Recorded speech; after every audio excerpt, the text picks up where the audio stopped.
Welcome back to another episode of Rock Boys Football. Dan Lanning in the Oregon Ducks in the college football playoffs. Do they have what it takes? And more importantly than that, because I think everybody knows, look, Oregon has what it takes to make the run. More importantly than that, what needs to happen? What do we need to see from this Oregon Ducks team over the next month and a half to make this college football playoff run a reality? Because answering the question, do they have what it takes? They most certainly do. In fact, when you look at, hey, well, what do I need to see from teams that I think can run the gauntlet and go win a national championship? A couple of things that are really important to me. Number one, do you have a quarterback? Dante Moore, especially when he's playing his best football, when you get Dante Moore into a rhythm, playing confident football, is there a better quarterback in the country? I know there are quarterbacks that might have better numbers than Dante Moore. I'm asking you, is there a better quarterback in the country when Dante Moore is playing his best football? We'll talk about that a little bit. Secondly, and this is really what I think separates Oregon. We've been talking about it all year. There's this misconception around what Oregon is: the run game, this offensive line. Like, there are a lot of really good football teams that have really good quarterbacks and have really good wide receivers. There are not a lot of teams that can run the football against the best of the best. When you get into the college football playoffs, man, it's a must. I mean, go look at the teams that have won national championships in years prior. Ohio State, although everybody talked about Jeremiah Smith, look, that run game with Travion Henderson and Quinshon Judkins, it always showed up. Michigan in 2023, those Georgia teams as well. If there's one thing that really, in my opinion, separates Oregon, their ability to run the football against anybody in the country, especially the best front sevens that they'll see.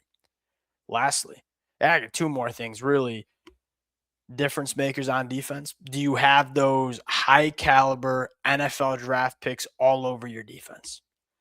Might be the most important conversation. When you look at Mateo, when you look at Tatum, when you look at Amari, when you look at Bear, hey, are those the best players on the field when you play teams like Texas Tech, when you play teams like Indiana? That's going to be a big story. And then the last one here, pedigree, like competitive character. Because you look at the other teams in this year's college football playoffs and say that there ain't a lot of teams that have been in these moments. I go back to Oregon last year when they got their tails whipped against Ohio State. If there was one positive that came out from that football game, you got that experience. You got to feel what it was like to have 3 to 4 weeks off and then go play with everything on the line. And although Oregon did not play their best football in that moment, does that help them in 2020? Does that help them this year as they embark in their college football playoff run? This is an Oregon team led by Dan Lanning that's played in a lot of really big time moments, like going back to late September when they went on the road and played Penn State, or going on the road to play Iowa.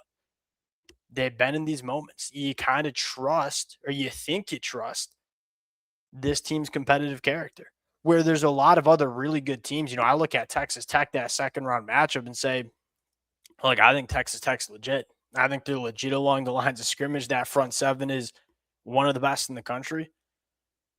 How many times has Texas Tech been in this kind of moment over the last 5 years? Those players in that Texas Tech locker room, how many times have they been playing in these kind of football games? Oregon's been in these moments. They've taken their lumps at times, but they've also come out on top plenty of times. I think that helps Oregon too. Now, the more important conversation, I spent 4 minutes trying to sell the Oregon fans on why I think they're capable of doing it. I don't think I'm breaking any news to the Oregon fans. What needs to happen? What does this football team need to turn into over the next 4 games to make this a reality? I got a laundry list of things I want to get off my chest before we do, and as always, to the Oregon fans, of which, again, this is one of the teams that it's really cool to talk about because we've talked about the whole Dan Lanning tenure. We started this thing about the time Dan Lanning got the job, and we've broken down commitments, and we've talked about coaching hires, and we've talked about portal commitments, and now it's all coming together to make a run at what we've talked about the last couple of years, and that team building to a national championship. Appreciate you guys rocking with it. If y'all do enjoy the content, consider subscribing to the channel. Without further ado, let's get into it. Now, when I talk about the Oregon run game, I don't want it to get misconstrued. Number one, this team, when it's at its best, is running the football really well, of which they've done pretty much all year. The one game they did not run the football that well, did not stick to it, was the game that they lost at home against Indiana. I believe, the only game all year where Oregon did not go over 100 yards rushing. Somebody should fact check me on that. I'm pretty sure that is true. It's not just running the football; it's supporting Dante Moore as well. Because when you look at Dante Moore, look, Dante Moore is at his best when he's playing quarterback, when he has that ability to work play action. Dante Moore off play action this year, 75% completion percentage, 9.5 yards per pass attempt, 13 touchdowns to 2 interceptions, only 1 turnover worthy play, 10 big time throws. He takes care of the football better.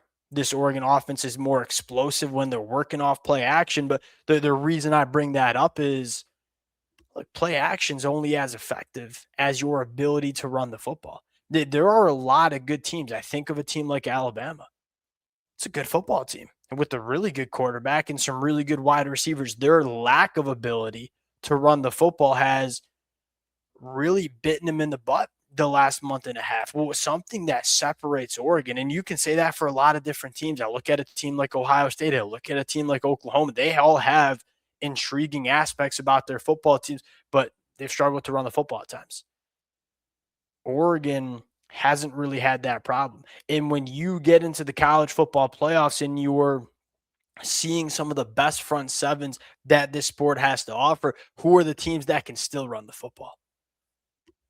Oregon might be one of those teams. Here's another storyline, and this is fascinating. We've talked about it all year. Can Oregon play their best football in December and in January?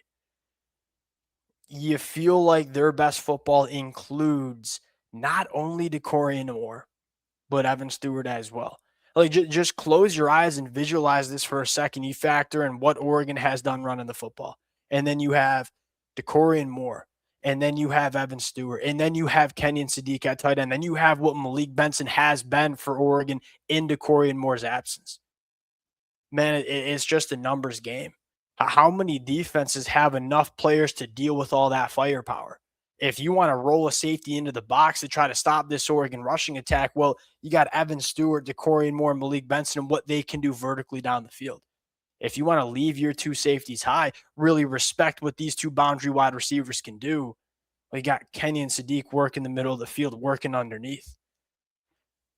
The addition of these two, and I mean this with all due respect, without DeCorian Moore and without Evan Stewart on the football field, I think Malik Benson does scare some defenses. I know Kenyon Sadiq certainly scares some defenses, but does Jeremiah McClellan, is he striking fear into some of the best defenses in the country? I'm not sure. When you have this many guys that can impact this team in this many different ways, you become really hard to deal with a quarterback who can get them the football. What's the impact of DeCorian Moore? Do we get to see Evan Stewart in the college football playoffs? Because if you get those guys back, that could unlock another level of this offense that is really, really hard to stop. Now, you go to the defensive side of the football, there are some storylines I want to talk about. And I think it's most notably two different things. Can this defensive line hold up and can they dominate? And why I say they hold up is that if there's one weakness about Oregon, it's maybe a little bit of the depth.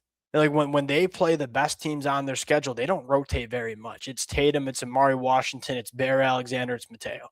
You see a little bit of Blake Purchase, you see a little bit of Terrence Green at times, but you don't see a lot of either of them.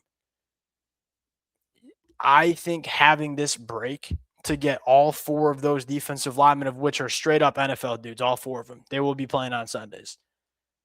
Getting them as fresh as possible, knowing damn well they're going to have to play 50 to 60 snaps a game. That's big. How much do they dominate? This is the part of the season where you need to impact the quarterback. There was no better example of that than what Indiana did to Julian Sain. And Julian Sain, for the majority of 2025, looked unstoppable. He looked like the best quarterback in the country. But when Indiana came and they were able to impact Julian Sain. It wasn't necessarily showing up in sacks and negative plays. It was showing up and, hey, Julian Sain's off his spot. He looks very clearly a little bit uncomfortable in the pocket. You have to be able to affect the quarterback. I mean, there are going to be quarterbacks, whether it's Baron Morton at Texas Tech, whether it's Fernando Mendoza in the semifinals, whether it's Julian Sain in the championship game, whoever you play on your schedule over the next 4 weeks, they got a guy at quarterback. You have to figure out ways to impact them. And then the last storyline here is just managing the coordinators, of which I think Oregon is uniquely suited to do. What I mean by that is Dan Lanning experienced this a couple of years ago when he took the head coaching job at Oregon, but still had responsibilities at Georgia. So Dan Lanning gets it a little bit and can help Will Stein and Tosh Lupoy navigate these tricky waters, you might say. The second part about it is these weren't one and done coordinators. And I think that's important. What I mean by that is Tosh Lupoy has been here with Dan Lanning since Dan Lanning took over. Will Stein came in after year one. They've both been there for 3+ years. They've been building to this too. I think both of these coordinators, they're not just one and done guys who don't really give a damn. I think they both really care about this team getting over the hump and getting it across the finish line. Do I have concerns about how we manage the coordinators and game plan and play calling? Maybe a little bit. Feel pretty confident that this program won't skip a beat. These coaches won't skip a beat. So we said it back in August that this team is built to compete for a national championship. They have the firepower where you need to have it. Now you got to go play your best 4 games. Like that's the secret of winning the college football playoffs, right? You look at a team like Ohio State last year, they played their best 4 games of the season in the college football playoffs. What team does that? Because Oregon's not in a unique situation. There are plenty of teams that have the firepower to win national championships. I don't think it's every team in the playoffs, but I think there are plenty of teams that do. Think Ohio State, think Miami, think Texas Tech maybe, Indiana certainly. Who plays their best? Can that be the Oregon Ducks? I am very, very excited. I think they have the best draw possible to make a run. I truly mean that. You play JMU at home, and then you play Texas Tech neutral site, which I think is a uniquely good matchup for Oregon. And then we'll see how it goes from there. Appreciate you guys rocking with it. If y'all do enjoy the content, consider subscribing to the channel, and we'll talk to y'all later. Peace.